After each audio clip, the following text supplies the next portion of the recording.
Warning: the following may contain adult themes, concepts, and languages. Be aware that there is a separation between the character and the player, even when the pronoun I is used. Hello there, Golf Freak here, and welcome to Retribution, our Dungeons & Dragons 5th edition homebrew game with myself, mboyguyman, Toby, Tommy, and Wrath as the DM. For those of you who don't know, Dungeons & Dragons is a tabletop RPG that's been around for about 40 years, the 5th edition having been released last fall, I believe. It's a custom setting with a little custom extras bits that will pop up here and there throughout the campaign. And we're using Roll20.net because some of us live 9 time zones away, specifically the DM, so that's a little bit, important. But anyway, what I'm going to do now is we're going to go over some player character mini interviews, and then I'm going to summarize the combat for the first session because my recording equipment decided to not do what I wanted. So I hope you guys enjoy. Alright, why don't you give your name and your character? I'm Tommy, and my character's name's Marley. He's a fighter, and he's a half-elf. Do you have any past experience with D&D? No, none at all. Do you have any experience with any kind of tabletop RPG? No. Okay. Why don't you give a brief character appearance description? He's currently wearing leather armor with a longsword, a shield, a bow, and 2 hand axes. He's around 6 foot tall, and he's quite tanned. He's got dark brown hair. Okay. Is there anything else about him facially? He has a scar, a small scar. It's quite faint now, over his cheek. Okay, and you say he's about 6 foot tall? Yeah. Is he skinny or medium sized? Would you say skinnier than a human? I'd say skinnier than a human. Okay. Do you have any goals or information you'd like to share about your character? He's quite the quiet type, but he's a very good warrior. He has been known to do some crazy stuff with his swords, and he's very into the past, and he feels that you can learn a lot about your past and the past in general. Okay. Thank you. All right. Why don't you give your name and who you're playing? All right. My name is. You mean in the game? You and who you're playing. Okay. Everyone knows. Everyone who knows me knows it's you. Yeah. This is mboyguyman. My real name is Michael. I'm playing as the character Yuma Bognym, and she is a bard, or yeah, she's a bard. She is half elf, which makes her a half elf, half human. And I have no experience at all playing D&D in the past. This is actually my first game involving D20 type stuff. So I have had exposure to videos. I've listened to a couple campaigns, watch whatever videos I can, so I have a feel for how it works. Very, very, very heavy on the role playing. And you have to really know what your character can do. So, looking forward to this game. Why don't you give a brief character appearance description? Sure. So, Yuma is 112 years old, which is relatively young for a half elf. Maybe close to 30 to 40 for human years. She's about 5'8", which I think is about average for a half elf. She weighs about 125 pounds, so she's on the slender side. If you're looking at the picture, you can see her eyes are part hazel and part blue-green. Has a pretty light tan skin color, long brown hair. And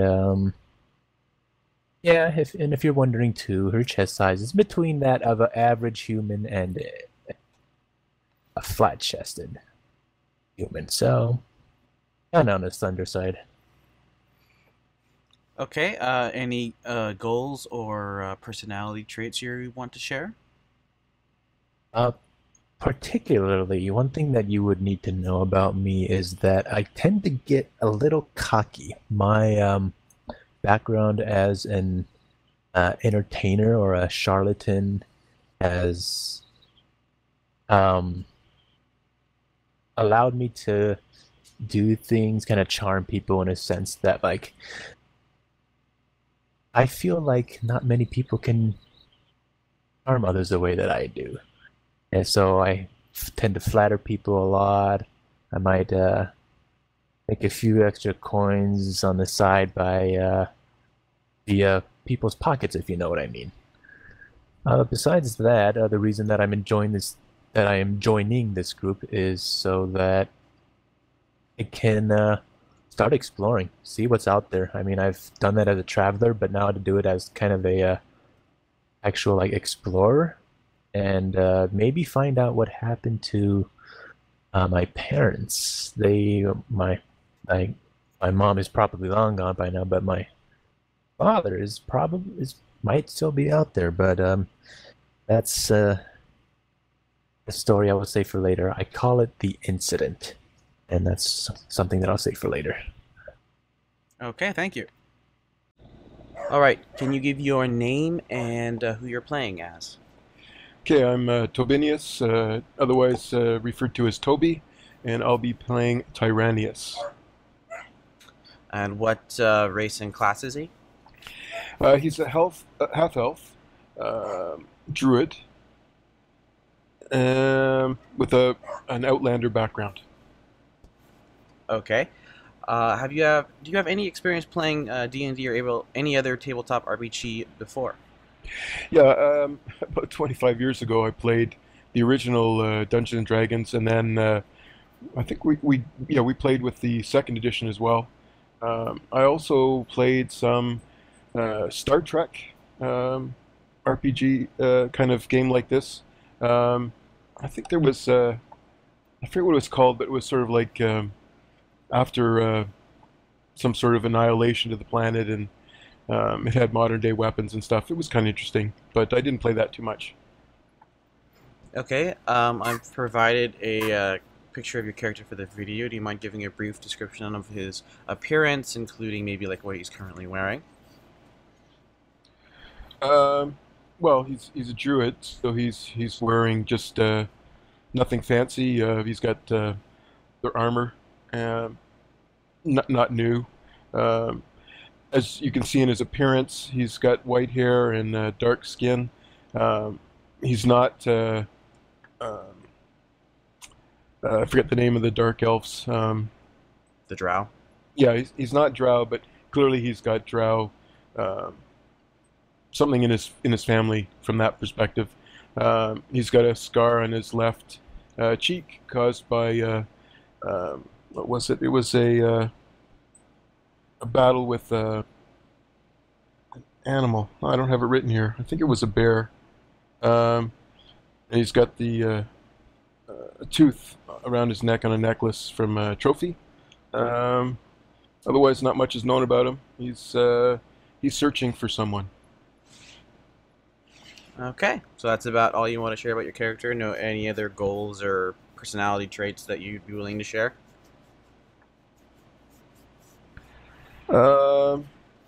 Well, finding this person is the most important thing that he wants to do, and he's not looking to be friends with this person. But that's all he's willing to share for now. Okay, yeah, we're definitely gonna learn more about all the characters coming up. So thank you. Oh, thank you.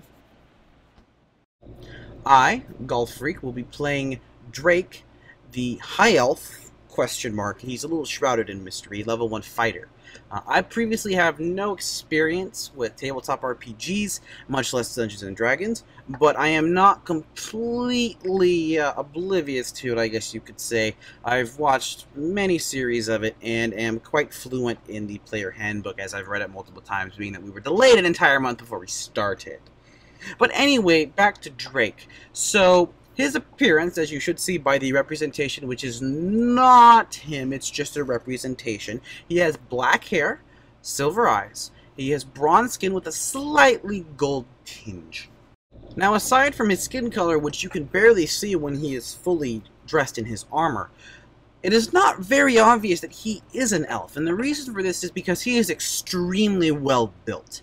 He would be considered buff for a human, much less an elf. He's not skinny by any means. He is what is defined in the game as medium-sized. But if you were to look at him, you would think he is a buff human. And that's saying something for an elf. But this is all relatively hard to see because he wears full chainmail. And he also has basically a wolf pelt, which includes the head. So he wears that like a cloak and wears the head kind of like a cap. It has no lower jaw, but it's been treated in such a way that he can wear it and look out through the eye slits of the wolf head. Now, as to who he is in general, he was basically raised along with his family. Basically in solitude. They lived a decent distance away from any real civilization, but they were not completely separated from it. He has an adopted aunt and several younger siblings. He learned how to fight from his father, and he is quite intelligent as he was encouraged to read, which he does so whenever he can. Now, roughly a year before the current events, he heard his mother received a letter, and for the first time in his life, he saw his mother overly weeping. I mean, this is something that impacted him greatly, because his mother is very prideful, and would not really show emotion that easily. And as a result, he decided to basically fight for his mother's pride. He is currently traveling to gain power, wealth, and allies in the hopes that he can do so. And along the way, thus far, before the campaign started, he met a, we'll say, companion who will be tagging along for however long they tag along for. And that, for the moment, is Drake.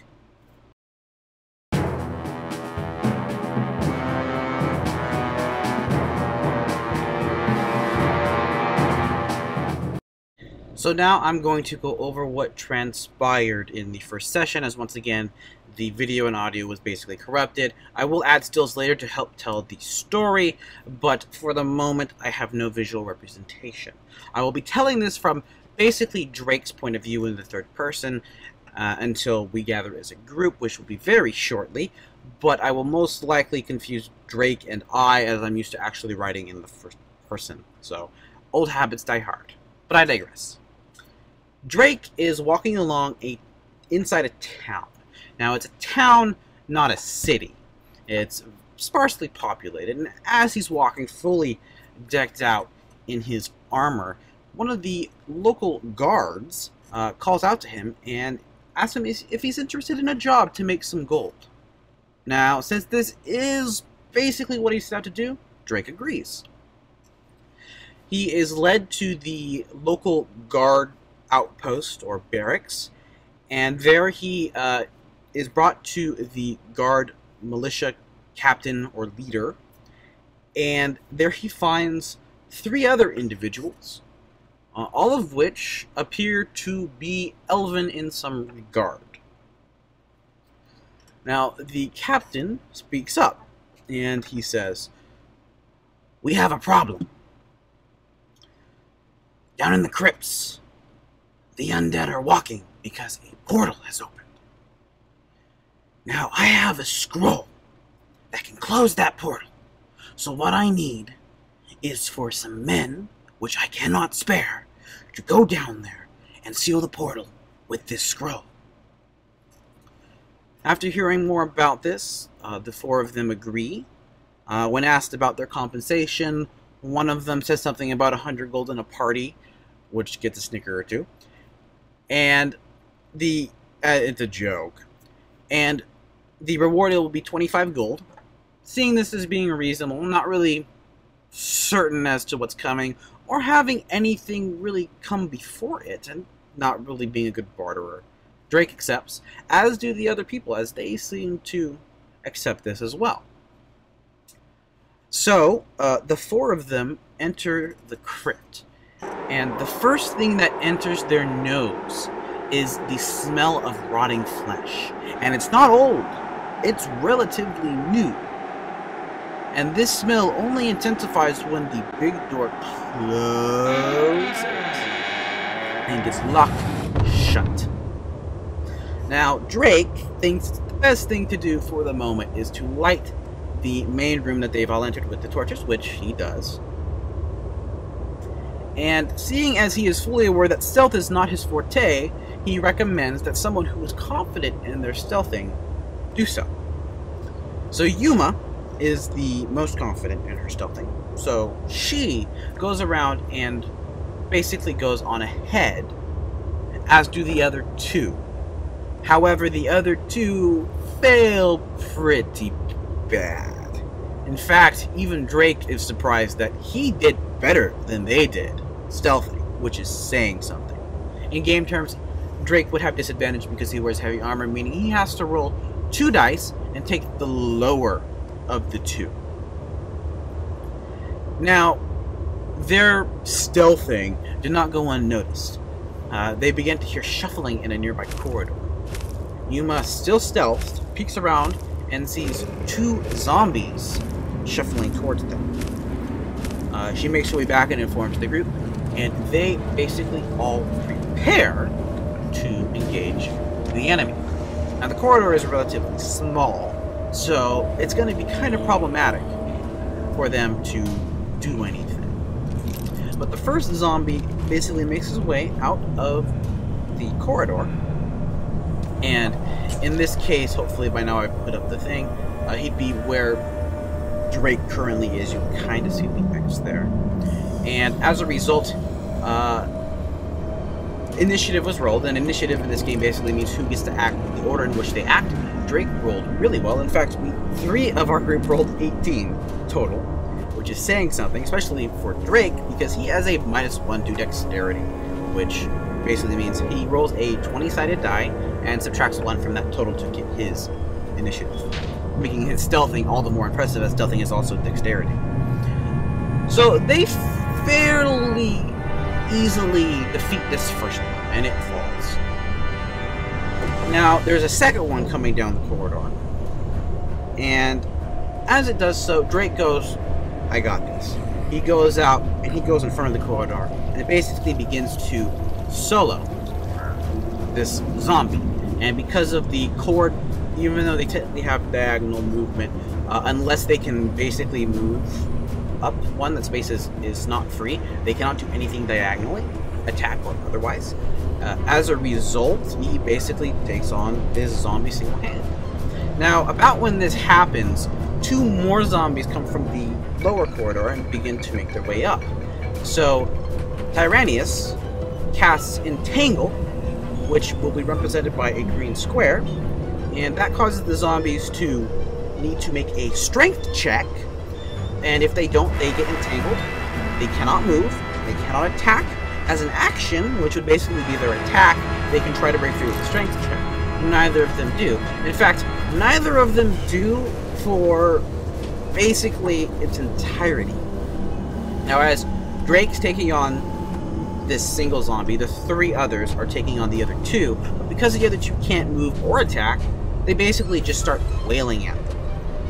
At some point, I don't remember the exact timing, whether or not this second zombie was dead, Yuma, who cannot attack ranged outside of her magic as she is a bard with vicious mockery, decides to pull out a pipe. And she takes it, and she insults the zombie with her vicious mockery as bubbles come out of the pipe. Now, as a result of this, the zombie takes damage. And we all begin to wonder of the sanity of this particular individual, but we push that to the back of our minds as we are still in combat. At some point, Drake finally managed to take out the zombie he's soloing. And the others take out the first close zombie, but they're still entangled, and entangle is still going. After a turn of not doing anything, and afraid that resulting in not using a melee weapon would actually cause harm to his allies, Drake goes, I got this, I'm strong, I can, get through those vines. So he goes, and he steps on the vine square, and immediately gets entangled. He does not pass the strength check, unfortunately. So, this is a slight problem. Now, the zombie finally does make its strength check. However, because it made the strength check, it can't attack, and it sees no reason to move, so it doesn't move either. Now, Drake decides to... Drake does the same thing on his next turn. He breaks out of the entangle, and he goes, I can move out, but he did an opportunity attack against me, because if you move outside of a range of an enemy that has a melee attack, then they get a free attack as a reaction. Now, thinking about this and realizing that he has a better than 50% chance of successfully getting out of the strength check again, he goes, okay, moves over next to the zombie, right where another entangle is, and re-rolls his stealth check, which he passes, and he continues on beyond the zombie, essentially flanking it. Now, Tyraneus is actually getting just as tired of this as Drake is, so he decides to, and seeing as the zombie is not stuck in it currently, he decides to end it so that everyone can move up and take care of this zombie. The result is a three-way, basically, flank, and it gets ended. I think it's suffice to say, I believe that the zombie who is wearing green and the third one to be killed, or something along those lines, the first one in the corridor, the large corridor to be killed, was actually taken down with a crit from Marley, which was very, very impressive. And that basically ended that combat. Now, a couple times they got up, because the special abilities of zombies is that they have a certain check, basically, that they do, and if they pass that check, they get back up with 1 hit point, and they can continuously do this until that check fails, which is something that's very unique. Now, the result of that battle, as a result of basically really good crowd control by Tyraneus with the entangle, a lot of help from Drake's ability protection, which means that he can, as a reaction, which he gets 1 per turn, he can impose disadvantage on an attack made against an ally so long as he has a shield. Because of those 2 contributing factors, the only person to actually get harmed is Drake himself, and that damage was basically a bruise. So that was the end result of the very first encounter. Now then, so for those of you who are unaware, the pipe that Mboy's character Yuma has is a trinket that he gets because of his background, I believe. And that's what they decided on. Now, having talked about this with Wrath and looking over the rules, we decided that, yeah, we'd all get trinkets, why not? So there's a chest, which we open, and we all basically roll a d100 and get a trinket from that chest. I got an old key. Tyraneus got a gold coin mint in an unknown land. Marley got an invitation to an event where a murder occurred, and Yuma got basically a metallic goldfish in a goldfish jar, a completely sealed jar of water. So he gets all the cool stuff, or she gets all the cool stuff, because, that's the case. At any rate, we decide to descend down to the 2nd floor. After Drake has basically decapitated all of the zombies and lit all of the torches.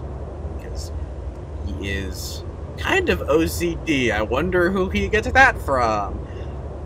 Anyway, they all go down to the 2nd floor, and once again, aware that his stealth is garbage and having no desire to stealth ahead, he and Marley wait at the stairs. As Tyraneus and Yuma both stealth on ahead. Yuma goes around, opens doors, checks areas, finds a skeleton, but decides to do nothing about it because she's being very stealthy. She's very confident in that.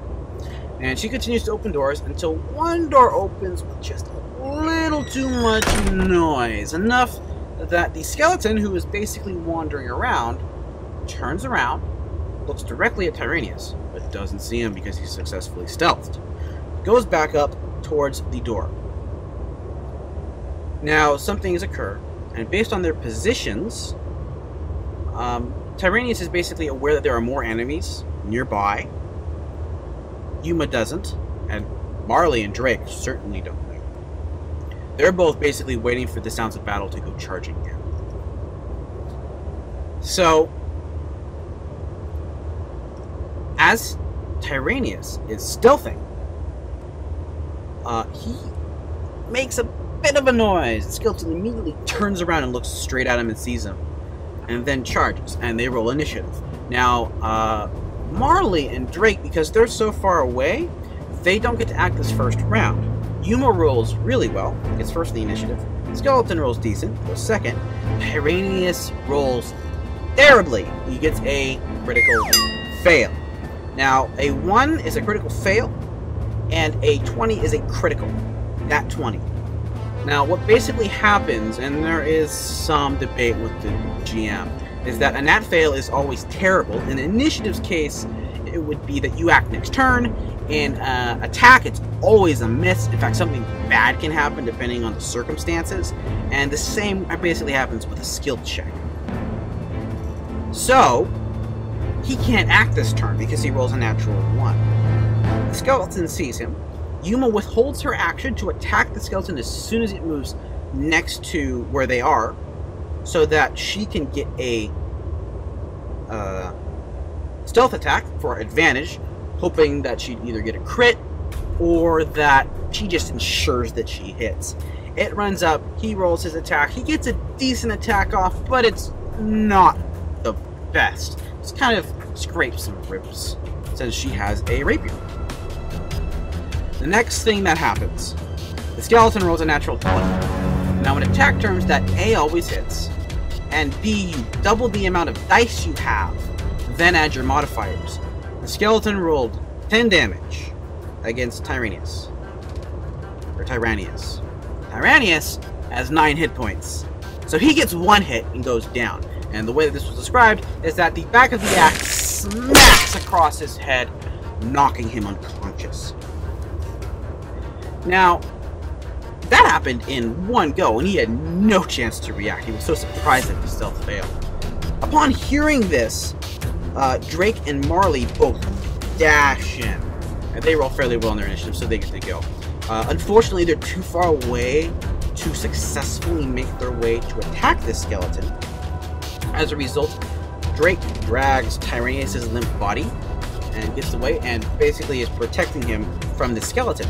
Marley basically makes the same move, and the next thing that happens is a skeleton pops out and takes out the takes the place of the first skeleton, which by now has been taken out. I don't recall who took it out. It was either myself or MBoy. It makes an attack, I believe, and I believe I impose disadvantage on it with my reaction.